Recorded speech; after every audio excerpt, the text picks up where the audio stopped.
पहाड़ी हरे नमक का खाना। उत्तराखंड की ऊंची ऊंची पहाड़ियों के बीच बसा था सुंदर सा गांव चंपाधार। गांव की हवा में एक अलग ही सुकून था। उसी गांव में रहता था हरी, जो गांव में सड़क किनारे एक ढाबा चलाता था जिसका नाम था हरी पहाड़ी हरा नमक ढाबा। उसकी एक बेटी थी गीता, जो एक सीधी सादी मेहनती लड़की थी। वो भी घर का काम निपटाने के बाद अपने बाबा के साथ ढाबे पर हाथ बटाती थी। उनका ढाबा बहुत बड़ा नहीं था, लेकिन जो चीज उसे खास बनाती थी वो था उसका हरा नमक। एक रोज सुबह सुबह जब हरी सिलबट्टे पर नमक, धनिया, पुदीना, हरी मिर्च और लहसुन के बीज पीस रहा था, तभी सामने से ट्रक ड्राइवर भीमा सिंह की आवाज आई।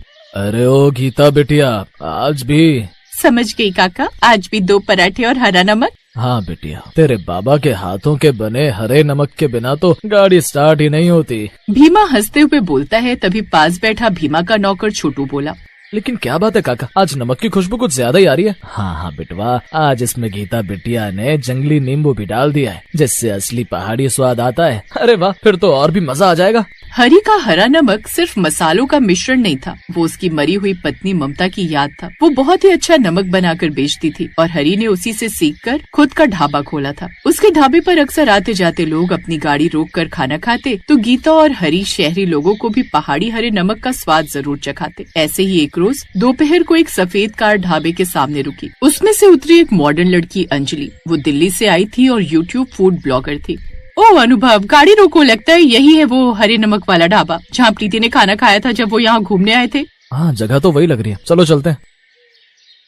आप हरी जी हैं? मैंने आपके ढाबे के बारे में बहुत सुना है। यहाँ का पहाड़ी नमक का खाना। सुना है तो चख भी लो बिटिया। गीता बिटिया, जरा लगाओ इनके लिए पहाड़ी खाना। फिर उन्होंने मंडुए की रोटी और आलू के गुटके मंगवाए, जिसमें उन्होंने हरा नमक पीस कर डाला हुआ था। फिर साथ में छोटी कटोरी में हरा नमक और लस्सी का ग्लास भी। जैसे उसने पहला कौर लिया, उसकी और अनुभव की आंखें चमक उठी। ओह माय गॉड, ये तो कमाल है। फिर वो कैमरे की तरफ देखकर बोली, दोस्तों, मैं आज पहाड़ के दिल में हूँ और यहाँ का हरा नमक तो सच में शब्दों से परे है। Wow, yummy. अनुभव को पहाड़ी खाने के साथ साथ पहाड़ी लड़की की सादगी यानी गीता भी बड़ी पसंद आई। अब वो अगले 2 दिन तक वहीं पास में एक रिसोर्ट में ठहरे, लेकिन तभी वो खाना खाने उसी ढाबे पर आते। अनुभव तो गीता को देखता ही रहता। क्या बात है अनुभव, देख रहे हूँ तुम गीता में कुछ ज्यादा इंटरेस्टेड हो। कहो तो बात आगे बढ़ाऊं? अरे नहीं मेरी माँ, मैं खुद ही उनसे बात कर लूंगा। अब अनुभव हरी से गीता का हाथ मांगता है। शहर से आया रिश्ता देख हरी भी खुशी खुशी इसके लिए हाँ कर देता है। अनुभव भी इस बारे में अपने परिवार से बात करता है और फिर गीता की शादी अनुभव से हो जाती है और गीता शादी कर शहर आ जाती है। शादी को अभी महीना भर ही हुआ था, लेकिन ससुराल की जिम्मेदारियाँ उसने ऐसे संभाल ली थी जैसे बरसों से वो वहीं हो। उसकी सास कमला देवी थोड़ी सख्त मिजाज की थी। मेरी बात कान खोल कर सुन, आज तेरे ससुर जी के दोस्त आ रहे हैं। कुछ खास बनाना पड़ेगा, कुछ स्वादिष्ट बनाना, क्योंकि हमारे यहाँ बहुओं के खाने का हुनर ही देखा जाता है, समझी? जी मम्मी जी। अब गीता के चेहरे पर हल्की चिंता छा गई। क्या बनाऊं? खैर, जो भी बनेगा उसमें हरे नमक का तड़का तो जरूर लगेगा। अच्छा हुआ जो मैं अपने साथ हरा नमक पीस कर ले आई थी। अब पहाड़न गीता ने खाना बनाना शुरू कर दिया। कुछ ही देर में उसने दाल मखनी, फ्राई गोभी, मटर पनीर, बथुए का रायता, इसके साथ ही उसने सलाद में प्याज, टमाटर और खीरे का सलाद भी काट लिया और उसमें भी हरे नमक को ऊपर से उसमें डाल दिया। तभी उसकी ननद किचन में आई। भाभी, आज खुशबू तो बड़ी अच्छी आ रही है, कुछ स्पेशल बन रहा है क्या? हाँ, आज हरे नमक का खाना बना है। यूँ समझो कि पहाड़ी खाना बन रहा है। ओहो, अच्छा, लेकिन ध्यान रखना, अगर नमक मिर्च फीका हो गया तो माँ तो पहाड़ सिर पर उठा लेंगी, इसलिए उनसे जरा बचकर रहना। ये बात सुनकर वो दोनों हंस पड़ी। बाहर कमला देवी अपनी पड़ोसन शांति से बातें कर। भाई कमला, आज तेरी बहू बड़ी देर से किचन में खड़ी है, ऐसा भला वो क्या बना रही है? यूँ समझो शांति कि आज मेरी गांव की उस पहाड़न बहू की परीक्षा है। आज घर में कुछ मेहमान आ रहे हैं, तो अब देखते हैं कि वो ऐसा क्या खास बनाती है। अरे कमला, नई बहू है, थोड़ा प्यार से सिखा दे। अब माना कि वो शहर की नहीं है, गांव की है, लेकिन उससे अभी परीक्षा मत ले। पहले उसे थोड़ा यहाँ के बारे में सिखा तो देती। क्यों, हमारे जमाने में किसने सिखाया था? हमने भी तो खुद ही सब सीखा है। वो बात कर ही रहे थे कि उसी समय गीता की सास की बड़ी ननद विमला बुआ भी आ पहुँची। अरे वाह कमला, तेरी बहू आज ऐसा क्या बना रही है? सुना है तेरी बहू पहाड़ी लोग खाना बनाने में बड़े माहिर होते हैं, तो सोचा मैं भी चखाऊं। देखो तो सही कितना पहाड़ीपन है उसमें। हाँ जी, आज हम सब मिलकर बहू के हाथ का खाना खाएंगे। कुछ देर बाद दोपहर के समय मेहमान आ गए।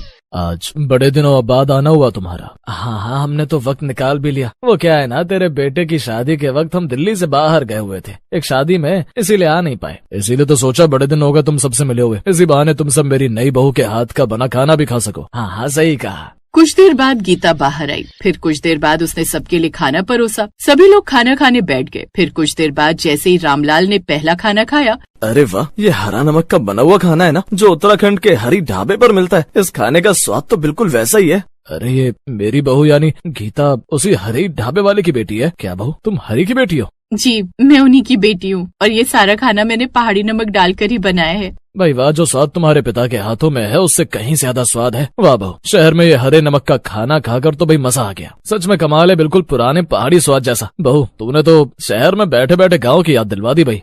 हाँ बहू, खाना सच में बहुत अच्छा बना है। ये सुनकर गीता के चेहरे पर राहत की मुस्कान आ गई। चलो ये तो बहुत ही अच्छी बात है, कम से कम सबको ये खाना पसंद तो आया। सभी मेहमानों ने उसके हाथों के बने पहाड़ी नमक के खाने की खूब तारीफ की। फिर सबके जाने के बाद कमला देवी चुपचाप रसोई में आई। बहू, आज तूने मेरा सिर ऊंचा कर दिया। सच कहूँ तो मुझे डर था, पर तूने साबित कर दिया कि तू इस घर की असली बहू है। मेरे बेटे की चॉइस सच में बहुत अच्छी है। इतनी अच्छी बहू तो मैं भी ढूंढ कर नहीं ला पाती। सच में आज नाज है मुझे अपनी इस पहाड़न बहू पर। माँ जी, मैंने तो बस वही बनाया जो मैंने अपने माँ और बाबा से सीखा है। और तेरे माता पिता ने बड़ी ही अच्छी शिक्षा दी है तुझे बेटी। आज से बहू तू बस हरे नमक का ही खाना बनाएगी। हम सबको ये बड़ा पसंद आया। अब कुछ दिनों बाद उनके मोहल्ले में एक मेला लगने वाला था। गीता बहू, हम चाहते हैं कि इस मेले में तुम अपने हाथों के बने हरे नमक का स्टॉल लगाओ, ताकि हम सबको भी तुम्हारे हाथ का बना पहाड़ी हरा नमक का स्वाद मिल सके। ये सुनकर गीता चौंक गई। क्या मैं मेले में?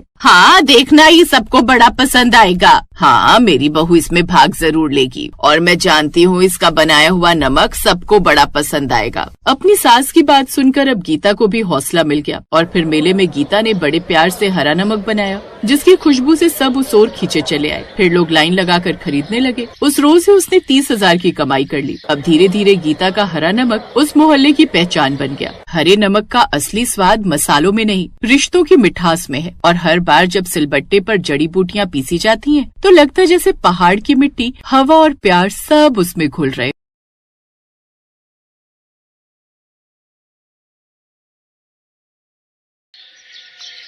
तूने बॉल मुझे मारी कैसे? मैंने तो जानबूझकर नहीं मारी, मैं खेल रहा था तो गलती से लग गई। उन दोनों की आवाज सुनकर उन दोनों की माएं जल्दी से वहां आती हैं। यश, छोड़ो उसे, छोड़ो।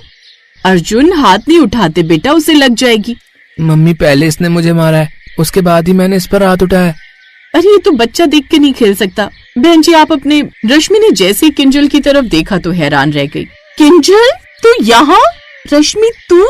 ऐसा कहकर दोनों स्कूल टाइम की सहेलियां एक दूसरे के गले लग जाती हैं। किंजल, तू तो शादी के बाद नागपुर चली गई थी ना, फिर यहाँ कैसे?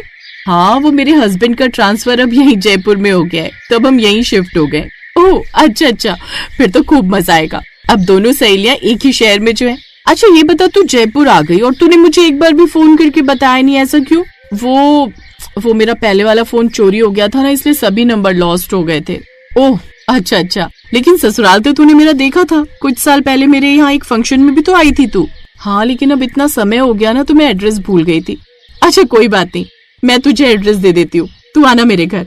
दोनों सहेलियां बैठकर पुरानी यादें ताजा करेंगे। रश्मि अपना कांटेक्ट नंबर और एड्रेस देकर चली जाती है। ऐसे 3 महीने बीत जाते हैं। एक रोज रश्मि को किंजल बाजार में खरीदारी करते हुए मिलती है।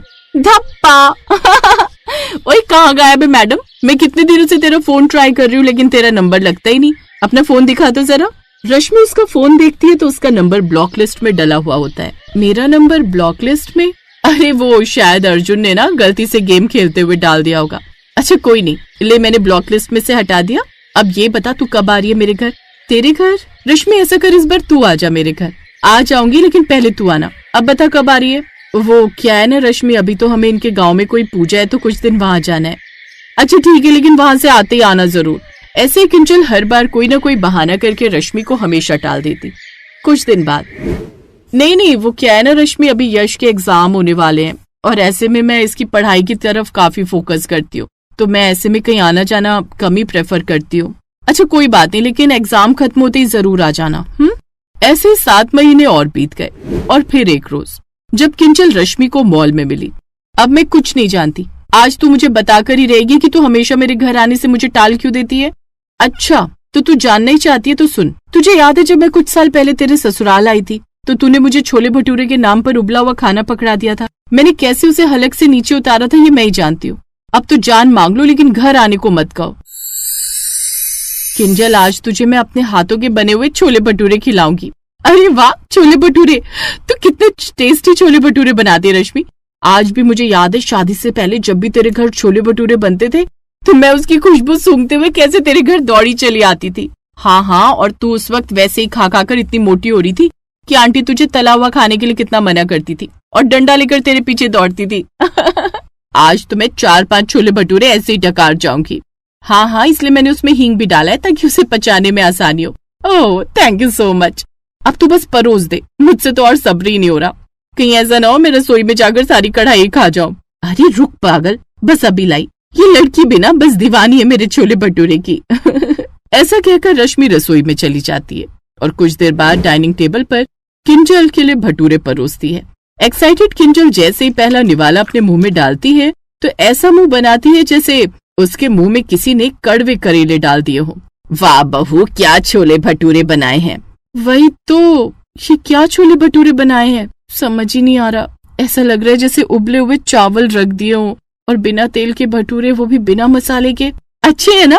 हाँ अच्छे बने हैं, लेकिन लगता है तू मेरे आने पर इतनी एक्साइटेड थी कि जल्दी में नमक मिर्च डालना ही भूल गई। अरे नहीं यार, वो मेरे ससुराल में सब फीका खाना खाते हैं ना इसलिए। उस दिन के बाद तो मैंने जैसे कसम खा ली आज के बाद तेरे यहाँ नहीं आऊंगी। अब जान भी मांग ले दे दूंगी पर बाय गॉड खाने पर मत बुला। अरे यार, सरकारी अस्पताल के मरीजों को भी इतना फीका खाना नहीं मिलता होगा जैसा तूने पकड़ा दिया था। क्या करूँ यार, तू तो जानती है मेरे ससुराल में बूढ़े सास ससुर रहते हैं तो उनको यही खाना खाने की आदत है। खैर कोई बात नहीं, एक काम करना, तू इस संडे अपने पति और बच्चों के साथ मेरे घर आ जा। मैं पक्का तुम सबके लिए बढ़िया सा डिनर बना कर रखूंगी। इसी बहाने तेरे हस्बैंड और मेरे हस्बैंड का मिलना जुलना भी हो जाएगा। रिक्वेस्ट है, देखा मना मत करना। अच्छा ठीक है, तू इतना फोर्स कर रही है तो आ जाऊंगी। फिर संडे वाला दिन भी आ जाता है। किंजल अपने पति और बच्चे के साथ रश्मि के घर आती है जहाँ उसने तरह तरह की डिश तो बनाई थी।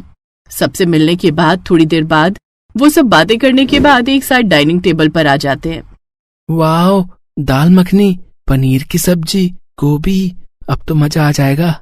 लेकिन फिर जैसे ही वो सब उस खाने को अपने मुंह में डालते हैं तो तीनों का मुंह बन जाता है और अर्जुन तो झट से बोल पड़ता है, मम्मी मुझे ये गंदा खाना नहीं खाना, मम्मी मुझे उल्टी हो जाएगी। अरे ये ऐसा उबला हुआ फीका नमक मिर्च वाला खाना खाने के लिए बुलाया हमें यहाँ? ऐसा खाना तो सरकारी अस्पताल के मरीजों को भी नहीं दिया जाता, उन पर भी थोड़ा रहम किया जाता है, लेकिन तुम्हें हम पर रहम नहीं आया जो एकदम ही फीका और उबला हुआ खाना पकड़ा दिया है। किंजल, क्या इस खाने के लिए तुमने हमें सुबह से भूखा रखा था? बोलो। सुबह से लगी हुई थी, सहेली के यहाँ दावत है, वहीं पेट भरकर खाएंगे। एक तो वैसे ही सुबह से भूखा हूं और अब ये ऐसा खाना। चलो अब किसी होटल में चलकर खाना खाते हैं, चलो। अरे अभिषेक जी 2 मिनट रुकिए तो सही। हाँ किंजल 2 मिनट रुको, मैं अभी हमारे यहाँ की स्पेशल डिश लेकर आती हूँ। प्रॉमिस वो बिल्कुल भी फीका नहीं होगा, उसे खाते ही तुम सब खुश हो जाओगे। सबके कहने पर वो लोग बैठ जाते हैं और रश्मि अंदर से एक डिश लेकर आती है। अब इसे खाकर देखिए। वो सबकी प्लेटों में पास्ता परोसती है। फिर जैसे ही किंजल और उसका परिवार उसे मुंह में डालते हैं तो उनके नाक, कान और मुंह से धुआं निकलने लगता है। पानी। अरे कोई मेरे लिए फायर ब्रिगेड को बुलाओ, अब तो वही मुंह में लगी इस आग को बुझा सकते हैं। अर्जुन तो इतना तीखा खाकर रोने लग गया। रश्मि सबके लिए जल्दी से पानी लेकर आती है, साथ ही उनको गुड़ भी खाने को देती है। रश्मि, इतना तीखा पास्ता कौन खाता है? मेरे ससुराल वाले। वो क्या है ना, यहाँ सबको भले ही हर खाना फीका और कम नमक मिर्च वाला ही चाहिए, लेकिन पास्ता वो तो बड़ा ही चटपटा और तीखा चाहिए होता है। वो क्या है ना, मेरा ससुराल तीखा पास्ता खाने वाला ससुराल है। ये सुनते ही वो तीनों अपना सर पकड़कर बैठ जाते हैं, जबकि रश्मि के ससुराल वाले बड़े मजे से उस तीखे पास्ता को एंजॉय करते हुए खाते हैं।